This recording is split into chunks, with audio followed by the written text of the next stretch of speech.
Okay, so we have, let me move it out of the way. We're on chapter 5. We wanted to do, last time we actually we did empathic listening about the roadblocks. And this week we wanted to go through and actually do some try it exercises. And this is the model I was looking at. We did this in another group, and it was another team, and it was a lot of fun. It was, so the first speaker shares, oh yeah, you can share your personal issue that you're talking about, empathy. This would be good. So you, Mimi, you share a short comment about your experience with empathy, you know, a positive, negative, struggle, or whatever. You go around, and then from the other two, they will actually give a roadblock to, and then the speaker says, no, you didn't hear me, I said. And then you say it again, and then we go around and get an accurate reflection to the point where the speaker says, yes, I feel heard. So does that sound doable? I mean, that's...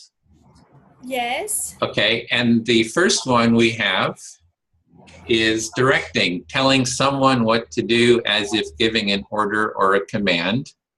So we did that last week.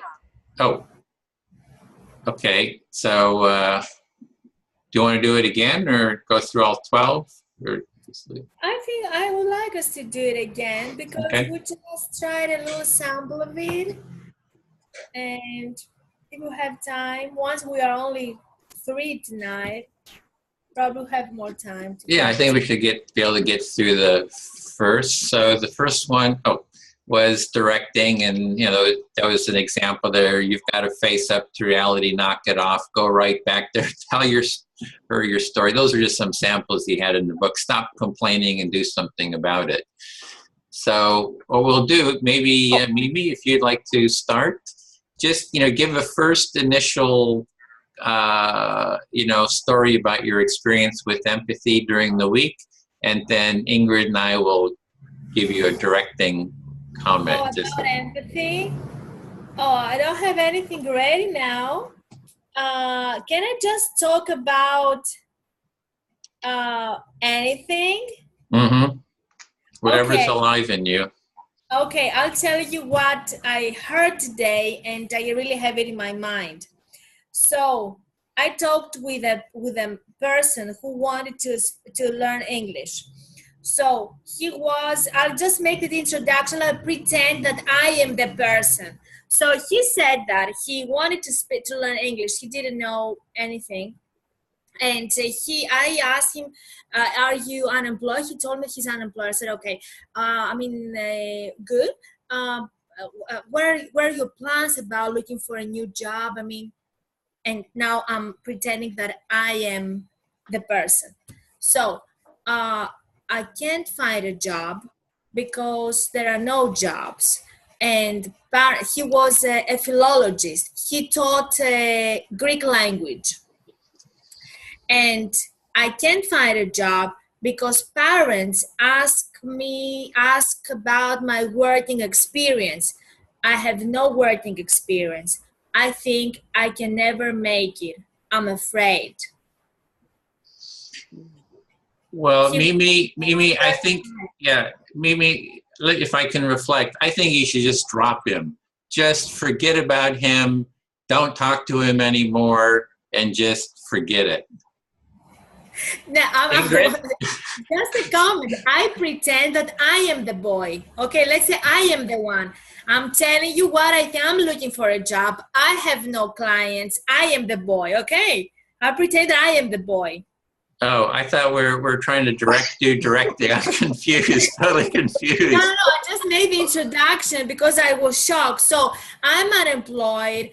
I don't have any students. Parents ask for my working experience. I have no working experience. I'm afraid of them. I will never make it. I don't know what is wrong. Oh, so you're giving, go ahead, Ingrid. Yeah. So I'm giving a directing comment to the boy, right? So get off and get a job. Yeah, I would agree with that. Get a job, stop complaining, get a life, yeah. It feels terrible saying this. Yes. I wanted to slap the person. I said, how is it you are 35 or something and you can feel so defeated? How is this possible? But it is possible. So you're kind of like slapping him too, huh? You're we're all beating up on this poor guy. Well, yeah, you're a young man. Okay, say it again from his perspective, and we'll all three give a reflection, a positive, a real empathic reflection. Say it again. Okay, I'm 35, I'm unemployed, I will never make it, I will never find students. Parents ask for my working experience, I have no working experience, I'm afraid. Mm-hmm. Okay, so I'm hearing that you're afraid, that you've been trying to start a teaching business, and you're struggling with it, and you're afraid that you're not going to succeed. Ingrid, do you want to give a reflection maybe on top of that? Go all the way around. Yeah, I sense that you're really scared, and you're maybe confused about what to do because you don't have any work experience. And when parents ask you about it, it's maybe even a little embarrassing because you can't tell them about any work experience that you have. Okay. And Mimi, do you want to give a reflection to him? If you're kind of doing a role play, like if you were reflecting, empathizing with him, what would you say to him? I don't know if this is empathic answer or not, but I would ask him, are you sure you want to find a job? Yes, because all this sounds as terrible excuse in my ears. So my question to you now, to both of you now, is this: what is the empathic response I can give to this person who drives me crazy? A person who doesn't want to take any initiative to create a life for him, a young person, educated. How can I reply to this person? So you're really struggling with how do you reply to this person? He's kind of like just driving you. You're just feeling you feel he's driving you crazy, and you just feel like frustration. You just want to know, how do you respond to him? Definitely. Mm-hmm. Yeah. So how do I respond? Yeah, you'd really like an answer. You're just really wanting an answer. Yes, I want you to give me an answer. Well, and you've noticed already that it sounds like you've noticed some judgments, internal judgments that you have when you're listening to him, that I'm guessing you're hearing these voices inside your head that are kind of like saying, what's going on here? You're educated. And so there's all this talk in your brains going on while you're trying to listen to him. And it sounds like that talk is interfering with maybe really being able to listen to him and be empathic with him. Right. Thank you. I feel fully heard. And now I want you, Edwin and Ingrid and Edwin, to tell me how, in a real life situation, because this is how life goes, how could I just communicate with the person? Just help the person, because I would like to help the person without embarrassing him.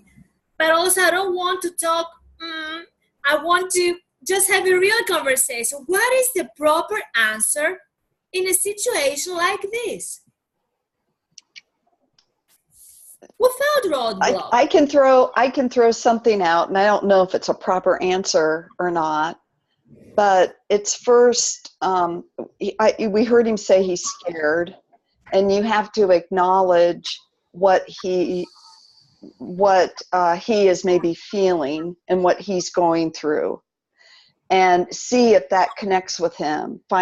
Say something and see what he says, and then you could say, you could then to me, it's like asking him questions after you give him empathy. It's asking him questions for him to figure out what's going on. It's not me telling him what to do or me giving him advice. It's saying, well, what do you think is going on, or something? I mean, that's, yeah, but it's a difficult place to be in.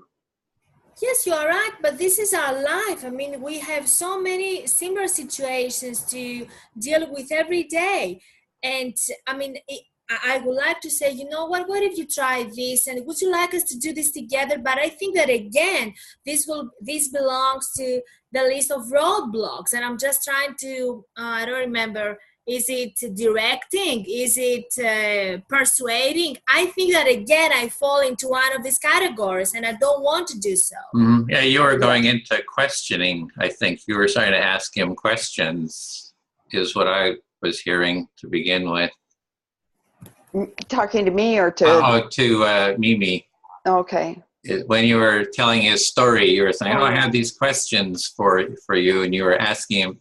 Yeah, so first, if since you're asking for advice or steps, it's a request that I've seen a video where Carl Rogers is doing this thing called Gloria, where a person is struggling with it, and she asks questions. So you really want suggestions. He just keeps reflecting. It's kind of funny, but anyway. One thing is Ingrid, I would say, is just reflecting, hearing what he has to say. And then the next step is maybe even asking him to do mutual empathic listening. Like if you're feeling frustrated, that you could kind of share some of your feelings, and he could, so you're kind of working on the relationship, how you're relating to each other. So make it a mutual empathic listening. So that's kind of what comes up for me. Would you mind reflecting back what you heard? Oh, Mimi? Yes. What you said was that it would be a good thing for me. A good thing for me to do would be to just invite him into empathic listening and help him realize how I feel about the situation as well. But you know what? Okay, full stop. That was a reflection. But you know what? I think that these roadblocks are blocks. And I don't think that they are realistic, because I think that if we take all these things into consideration and follow all of them, then the only option we have would be just to repeat what the other person has said. But in real life, when I talk with my mom and my mom talks to me, and I talk with a friend, and people want something from me. I mean, when they communicate, want me to just not just to repeat, but to give them a kind of tangible answer. Might be a piece of advice, might be a suggestion, sometimes might be nothing, but most of the times they are looking for something different. How am I going to respond to their need and be empathic at the same time? Otherwise, they will say, oh, you know what? I don't want to talk to Dimitra. I mean, she never says anything. She's empty. It is as if I'm talking to the wall. Do I need this? Do I want this? So I think that the roadblocks are good, that we have to understand that overusing them might have a very negative impact, but also sometimes might not be that negative. Or I can make them look smoother.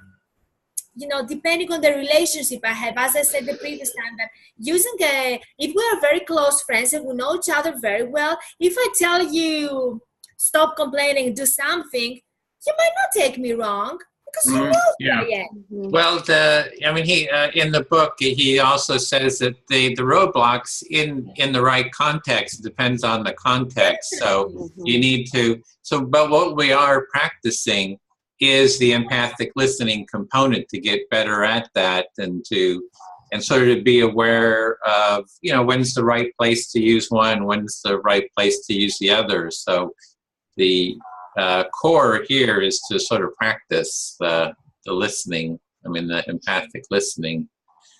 So let me